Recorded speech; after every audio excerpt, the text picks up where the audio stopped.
2026-yildan yangi tartib kuchga kiryapti. Bu qanday tartib deyilganda, barcha ish beruvchilar va kadrlar bo'limi xodimlariga beriladigan ta'tillar My Mehnat uz sayt orqali ro'yxatdan o'tkaziladi. Ro'yxatdan o'tkaziladigan ta'tillar bular yillik mehnat ta'tillari, o'z hisobidan ta'tillar, bolani parvarishlash ta'tillari, o'quv ijodiy ta'tillar, xodimlar huquqi 1 yilda 2 kungacha ish haqqi saqlanmaydigan qo'shimcha ta'tilni ish beruvchi roziligisiz olishi mumkin.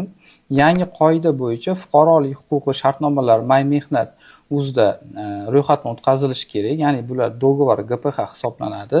Ta'til paytida kasallik o'z hisobidan bola parvarishi qisman haq to'lanadigan va o'quv ta'tillarida больничный to'lanmaydi.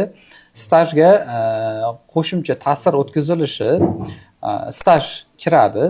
Mehnat qisman haq to'lanadigan ijodiy va o'quv ta'tillar stajga kirmaydi. O'z hisobidan va bola parvarishining ta'tillari hisobga kirmaydi.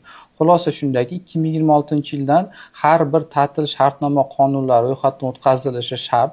Bu xodimlar huquqlarini himoya qiladi va staj hisobini to'g'ri yuritilishiga yordam beradi.